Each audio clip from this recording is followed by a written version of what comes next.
देखिए एनएफओ को समझना बहुत आसान है। एनएफओ एक न्यू फंड ऑफर किसी एसेट मैनेजमेंट कंपनी या फिर फंड हाउस के जरिए नए म्यूचुअल फंड की शुरुआत है। ऐसे में कौन से नए एनएफओ आ रहे हैं, इस पर रिसर्च लेकर अभिषेक आए हैं। अभिषेक, आप हमारे साथ जुड़ रहे हैं, सबसे पहले तो धन्यवाद। तो पहली बार हमारा शो जा रहा है और क्या कहेंगे आप भी? थैंक यू सो मच आपको मुझे एनएफओ के बारे में बताने के लिए। और सही बात है कि न्यू फंड ऑफर यानी कि नए फंड जो आने वाले हैं जी। उसके बारे में भी हम लोग जानकारी देते हैं आपको। ईडलवाइज म्यूचुअल फंड का एनएफओ अभी आने वाला आ चुका है। इनफैक्ट 31 जनवरी को इसकी शुरुआत हो चुकी है और 14 फरवरी को इसकी क्लोजिंग डेट होगी, यानी कि इस दौरान आप लोग इसको सब्सक्राइब कर सकते हैं। थीम से पता चलता है, नाम से पता चलता है कि कंजम्पशन बेस्ड फंड है, यानी कि कंजम्पशन बेस्ड जो थीम होगी उसके बेस पे जो कंपनीज होंगी उसके ऊपर इसमें जो ये फंड हाउस है वो निवेश करेगा। अगर ओपन डेट की हम लोगों ने बता दिया आपको, क्लोज डेट भी होगी। अलॉटमेंट जो इसका रहेगा वो 21 फरवरी को रहेगा। इनिशियल लेवल पे 10 रुपये की इसकी एनएवी रखी गई है। उसके बाद मिनिमम इन्वेस्टमेंट की अगर बात कर लें तो फिर 100 रुपये की आप मिनिमम एसआईपी कर सकते हैं या फिर 100 रुपये का आप लमसम भी इसमें कर सकते हैं। एग्जिट लोड की भी छोटी सी बात कर लेते हैं इसमें। तो अगर आप रिडीम करते हैं और स्विच अगर आप करते हैं इसको 90 दिन से पहले, तो एग्जिट लोड जो रहेगा वो एनएवी का 1% रहेगा। उसके बाद अगर आप करते हैं तो कोई चार्ज इस पर लगने वाला नहीं है। बेंचमार्क इंडेक्स जो इसका रहेगा वो Nifty India consumption total returns index, इसको ये फंड हाउस ट्रैक करेगा। कंपनी की छोटी सी बात कर लेते हैं, थोड़ी सी बात कर लेते हैं। तो ईडलवाइज फंड काफ़ी पुरानी कंपनी है, 15 से 17 साल पुरानी ये कंपनी है। और टोटल एयूएम जो इसका है वो 1,37,527 करोड़ रुपए का इसका एयूएम रहा है। और इनके उसमें फंड्स में कम से कम 60 स्कीम्स जो हैं वो अभी भी रनिंग है।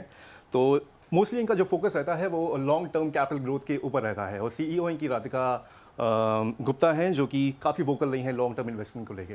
तो ओवर टू यू हर्ष। बिल्कुल अभिषेक, बहुत बहुत धन्यवाद। रोज़ाना अभिषेक हमारे साथ जुड़ेंगे, एनएफओ पर पूरी जानकारी लेकर आएंगे, आपको बताएंगे, रिसर्च लेके आएंगे। तो इस रिसर्च के लिए बहुत बहुत धन्यवाद अभिषेक आपका। और हम लोग अपने व्यूअर्स को बता दें कि यहाँ पर कंजम्पशन फंड लॉन्च किया है यहाँ पर, और ये कंजम्पशन थीम पे आधारित है।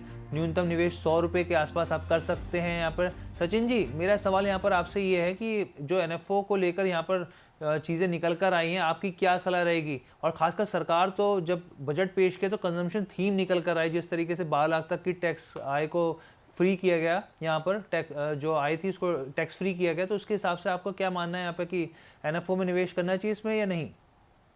देखिए, सबसे बड़ा जो सवाल है कि एनएफओ में निवेश करना चाहिए कि नहीं, तो मैं तो हमेशा से एक समझता हूं कि अगर एनएफओ आपके पोर्टफोलियो में कहीं कोई एक जो गैप है उसको फिल कर रहा है तो आप करिए।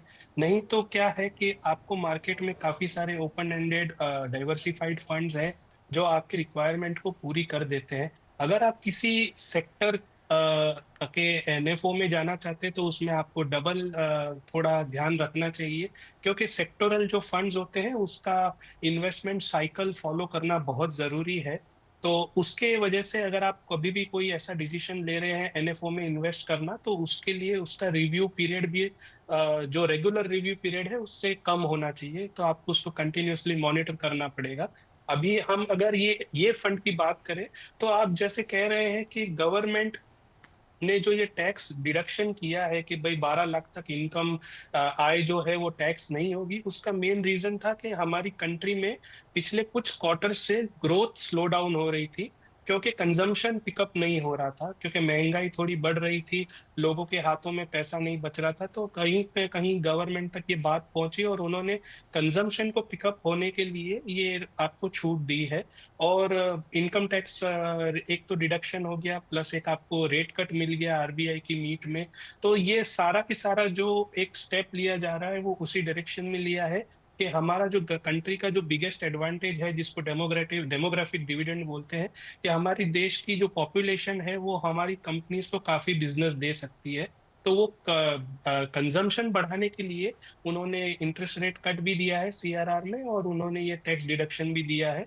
और ये जो इडलवेस का अभी तक का जो फंड का एक्सपीरियंस रहा है, उनका फंड मैनेजमेंट का, और आपने जैसे बताया राधिका जी है जो काफी वोकल होती है लॉन्ग टर्म इन्वेस्टमेंट के लिए और क्यों म्यूचुअल फंड में आपने इन्वेस्ट करना चाहिए, तो इनकी एक हिस्ट्री जो है वो काफी अच्छी है फंड मैनेजमेंट की। और निवेशक भी जो है वो काफी संख्या में इडलवेस में जुड़े हैं। और मैं तो समझ सकता हूँ कि अगर आपका कंजम्पशन का एक्सपेक्टेशन है कि हमको हमारे पोर्टफोलियो में कंजम्पशन ऐड करना है, तो ये एक फंड अच्छा हो सकता है। तो देखिए एक बार हम आपको स्क्रीन पे दिखाए थे कि कैसे हमारे चैनल को सब्सक्राइब करना है, उसका तरीका आप देख लीजिए। और इसको चाहे आप पीछे ये देखिए आपके सामने यूट्यूब पे जाइए, the @Amar Ujala the bonus के प्लेटफॉर्म पे आइए, सब्सक्राइब का बटन दबाएं और आपने सब्सक्राइब कर लिया और बेहतरीन कंटेंट जो है वो आपको मिलेगा। और लाइक करना तो भूलना आपको बिल्कुल भी नहीं, सब्सक्राइब कीजिए, बेल का आइकन दबाइए और शानदार फ़ायदा उठाइए इस द बोनस प्लेटफॉर्म का और इस बेहतरीन कंटेंट का, ये आपको नहीं भूलना। और ये हमेशा ये ध्यान रखना और ज़्यादा से ज़्यादा लोगों तक शेयर कीजिए ताकि वो भी सब्सक्राइब करें, लाइक करें इस कंटेंट को।